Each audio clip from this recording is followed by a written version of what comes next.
फिलहाल मेरे पास टुडे चाणक्य का केरलम का आंकड़ा आ गया है। केरलम में 140 सीटें हैं और कांग्रेस के यूडीएफ गठबंधन को 69 सीटें मिल सकती हैं +-9। ये टुडे चाणक्य का स्टेट एनालिसिस का दूसरा आंकड़ा आपकी स्क्रीन पर। बीजेपी गठबंधन को 7 सीटें मिल सकती हैं +-4 और एलडीएफ को, लेफ्ट के गठबंधन को मिल सकती हैं 64 सीटें +-9।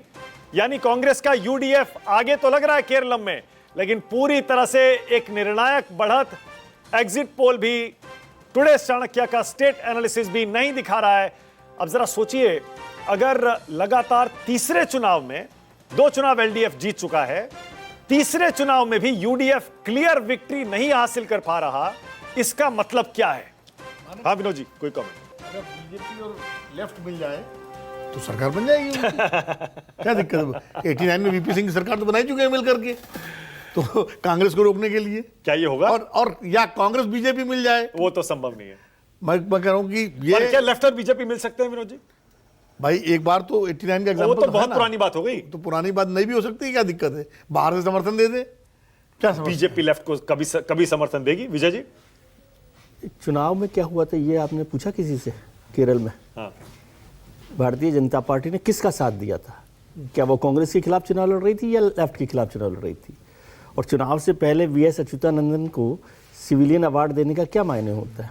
देखिए वोट परसेंट देखिए जरा, बीजेपी प्लस का 20%, यूडीएफ का 40% है। दोबारा दिखाइए जरा, वोट परसेंट लाइए स्क्रीन पर। ये देखिए केरलम में सीटें और उसके बाद वोट, 40% वोट मिल रहा है यूडीएफ को, कांग्रेस वाले गठबंधन को।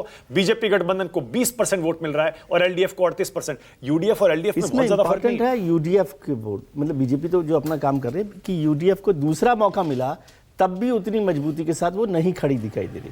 यहाँ पर भी फिर वही बात होगी कांग्रेस के लिए, जैसा केरल में हुआ, असम में हुआ और जैसा हरियाणा में हो गया था। तो क्या अभी तो ये तो बहुत इतना क्लोज है 40% और 38%। केरलम में क्या जो आपसी लड़ाई है कांग्रेस यूनिट के अंदर, क्या आप वो भी एक वजह मानते हैं क्या? नहीं, कोई भी वजह वाला एंगल है, फिर और भी बहुत सारे नेता। आप हमेशा यदि लीडरशिप के सवाल से बचना चाहते हैं तो कोई भी कारण हो सकता है। और राहुल गांधी के प्रिय केसी भी, राहुल गांधी हो, कोई भी हो, केसी, क्या कांग्रेस की लीडरशिप इस बात, सबसे पहले कांग्रेस की लीडरशिप को क्या तय करना है? ये तय करना है ना कि वो पार्टी चुनाव जीतना चाहती है कि नहीं जीतना चाहती। क्या भारतीय जनता पार्टी में दिलीप घोष और शुभेंदु अधिकारी में बहुत रसमलाई खाने का संबंध है क्या?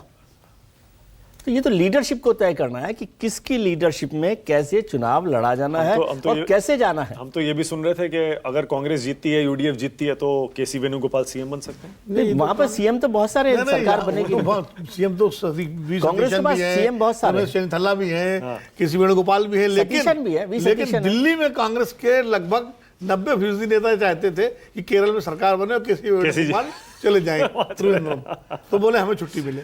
तो ये मतलब जो है, लेकिन एक चीज बताऊं आपको, मैं विजय जी की बात से बिल्कुल सहमत हूं। कांग्रेस ये नहीं तय कर पा रही है भाई, क्या आसाम में भारतीय जनता पार्टी के पुराने सारे नेता हेमंत बिश्व शर्मा बहुत खुश हैं क्या?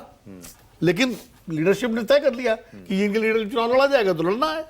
या जो शुभेंदु अधिकारी दिलीप घोष की बात अभी उन्होंने की, या कहीं भी देख लीजिए, ये तो कांग्रेस नाम का मतलब नहीं, मैं ये वही बात है, ये सब तय तो वो करती है। कांग्रेस लीडरशिप को तय करना है कि उनका नेता केरल में कौन होगा। सही बात है। ओके, क्या होंगे या केसी वेणुगोपाल होंगे, किसी एक को तो मैंडेट दीजिए ना। आ गए प्रदीप जी, आ गए।